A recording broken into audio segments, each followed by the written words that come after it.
नमस्कार दोस्तों, सफ़र बातों का मैं आपका एक बार फिर से स्वागत है। मैं शैलेश और मेरे साथ हमेशा की तरह मेरे साथी विनय।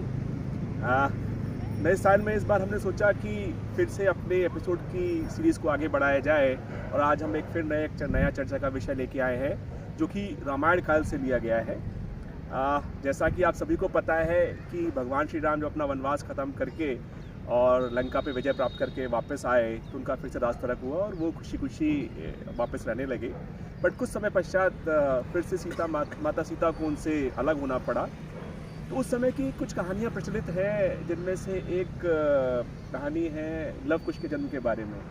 तो मैंने बहुत सारे सवाल हमारे पास हमारे दर्शकों के हमारे चैनल के माध्यम से आए जिसमें उन्होंने ये पूछा कि क्या लव कुश जुड़वा भाई थे, क्या दोनों का जन्म एक साथ हुआ था, लव कुश में लव बड़े थे या कुश बड़े थे और उनका आगे जीवन यापन कैसे हुआ।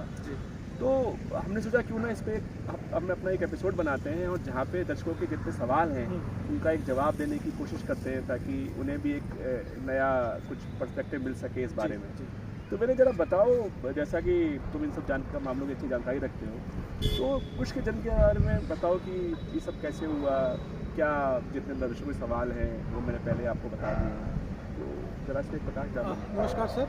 नमस्कार। और सभी दर्शकों को भी मेरा नमस्कार। इससे पहले कि हम अपनी चर्चा शुरू करें, मैं सभी दर्शकों को नए साल की हार्दिक बधाई देना चाहता हूं और आशा करता हूं कि सबको ये आने वाला साल मंगलमय हो सके। सर, जैसे कि आपने कहा कि सीता जी को वनवास जब हुआ तो और उस वनवास में ही ये दोनों भाइयों का जन्म हुआ। तो वनवास जो वापस आने की मतलब एक वनवास राम के साथ था। जब राम जी का राज्याभिषेक हुआ, उस राज्याभिषेक के बाद कुछ ऐसी कहानियाँ प्रचलित हैं अलग अलग। तो राम जी को सीता जी का परित्याग करना पड़ा और सीता जी को जब सीता जी का परित्याग करना पड़ा तो लक्ष्मण जी को ये आदेश हुआ राम जी की तरफ से कि जाइए इनको जंगल में छोड़ के, मतलब दोबारा उनको वनवास झेलना पड़ेगा। लक्ष्मण जी भरे मन से उनको ले गए और कानपुर के पास एक जगह है बिठूर, आज का बिठूर, वहाँ पे महर्षि वाल्मीकि का आश्रम था। तो सीता जी वहाँ उनको छोड़ के लक्ष्मण जी सीता जी को वहाँ पे छोड़ के वापस अपने राजभवन अयोध्या आ गए और सीता जी का पूरा जीवन वो वहीं कटा जब तक वो रहा। और ये आपको शायद पता होगा या आपके दर्शकों को जानकारी के लिए बता दूँ कि जब सीता जी को वनवास हुआ था तो सीता जी गर्भवती थी। अच्छा। और उसी आश्रम में कुछ दिनों बाद लव का जन्म हुआ। तो महर्षि वाल्मीकि वही थे जिन्होंने रामायण लिखी? ये वही महर्षि वाल्मीकि हैं जिन्होंने वाल्मीकि रामायण लिखी है। और दूसरी रामायण लिखी है गोस्वामी तुलसीदास जी ने, श्री रामचरितमानस। तो दो रामायण जो है वो प्रचलित है हमारे खासतौर पे उत्तर भारत में और जिसको हम लोग बखूबी पढ़ते हैं और उससे प्रेरित हैं। तो उसी आश्रम में लव का जन्म हुआ था।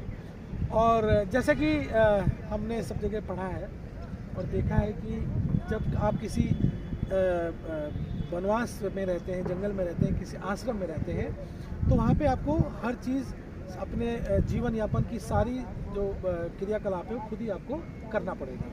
तो एक आम नागरिक के भांति सीता जी भी अपने रोज़मर्रा की ज़िंदगी में धीरे धीरे व्यस्त हो गई उनके जन्म के बाद। और लकड़ियों से लकड़ियाँ लेके आना जंगल से, खाना बनाना, चूल्हा चौकी करना, ये उनका रोज़ का अपना दिनचर्या थी आश्रम में। और ये जितने भी आश्रम में लोग थे वो सब महर्षि वाल्मीकि के ही अंडर में, एक तरह से ऐसा बोले तो वो लोग ये सारे करते थे और फिर उनसे शाम को पढ़ते थे। अब आपने जो बात पूछी है और इस चर्चा का जो मेन विषय है कुश का जो जन्म है, तो जन्म सिर्फ पहले लव का ही हुआ था और लव का ही पालन पोषण सीता जी कर रही थी। अच्छा, तो दोनों जुड़वा नहीं हुए थे? अच्छा, दोनों जुड़वा बिल्कुल नहीं हुए थे। अब कुश का जन्म कैसे हुआ उसके पीछे एक छोटी सी कहानी है। और कहानी ये है कि जैसे मैंने आपको बताया कि सीता जी रोज़ अपने दिनचर्या में बिजी हो गई थी, लोग थोड़े बड़े हो गए थे, थोड़े बड़े जैसे कि वो घुटनों के बल चलने लगे थे, जैसे घर में बच्चे चलने लगते हैं। और जब बच्चा घुटने पे चलता है तो चंचल होता है। हाँ, सही बात है। हम भी अपने घरों में देखते हैं कि जब बच्चा चलना शुरू कर देता है तो उसको बड़ा टेक केयर करने की जरूरत होती है।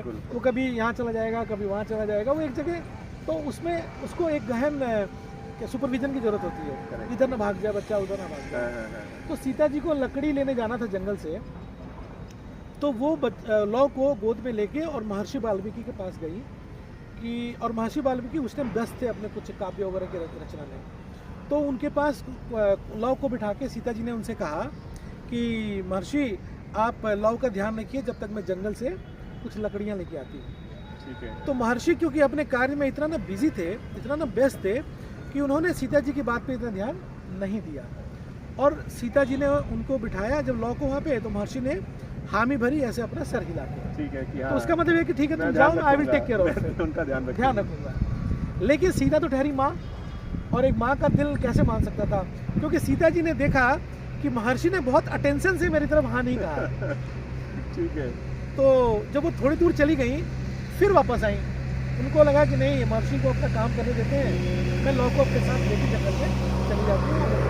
तो अच्छा फिर आप बाद में जिनको वापस बताए कि मैं लव को लेके जा रही हूँ, वो लव को अपने साथ लेके चली आई और उन्होंने लौ को उठाया गोदी में और लौ को लेके अपने साथ चली गई। ठीक है। और क्योंकि जैसे मैंने आपको बताया है कि महर्षि अपने काम में बहुत व्यस्त थे, तो वो कब सीता जी उस लौ को लेके चली गई उनको पता नहीं चला। ठीक है। जब पहर बीत गया, सीता जी लकड़ी लेने जंगल में गई हुई थी, महर्षि उठे अपने काम से, अपने काम को संपन्न करके, तो उन्होंने देखा कि बच्चा वहाँ पे है ही जिसका ध्यान रखने के लिए बोला गया था, बच्चा ही नहीं है, बच्चा ही नहीं है वहाँ पे।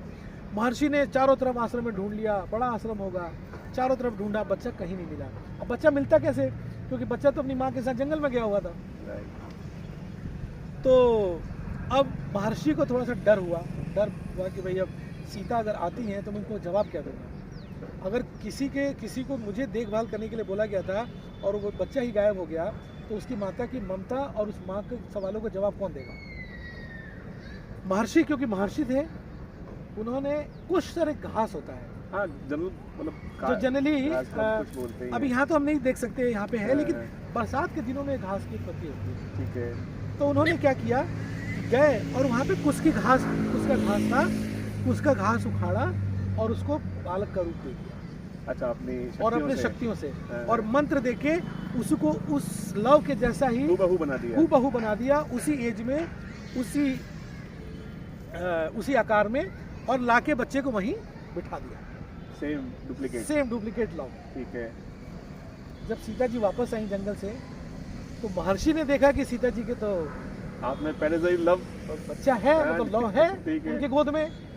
और सीता माँ ने जब देखा महर्षि के पास तो एक बालक बैठा हुआ जो बिल्कुल लव की तरह है, तो उन्होंने जाके जिज्ञासापूर्ण पूछा कि हे महर्षि, मैं तो लव को अपने साथ ले गई थी, तो ये किसका बच्चा है। उन्होंने कहा ये तो लव है, तुम लव को तो यहीं छोड़ के गई थी। बोले लव तो मेरे पास है। तो अब एक दूसरे को बात समझ में आ गई, और फिर महर्षि वाल्मीकि ने सीता को समझाते हुए कहा और पूरी वृतांत कथा सुनाई कि ऐसे ऐसे हुआ, तो मैंने इसका सृजन किया। ठीक है।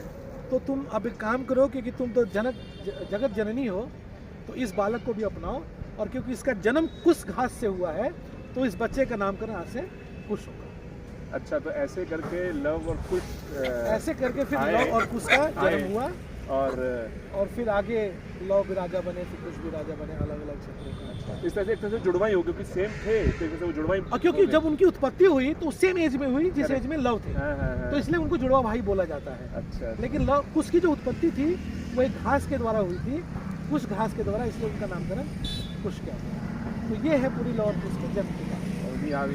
कुश ने महाराज श्री राम का अश्वमेध यज्ञ, जो उन्होंने घोड़ा छोड़ा था उसको रोका, फिर युद्ध हुआ, उसके बाद राम जी ने उन लोगों को अपनाया, सीता माता फिर धरती में समा गए, और फिर राम जी ने बहुत दिनों तक शासन किया, 11,000 वर्षों तक, और उसके बाद अपने पुत्रों को अलग अलग राज्य देके अलग अलग पूरा किया।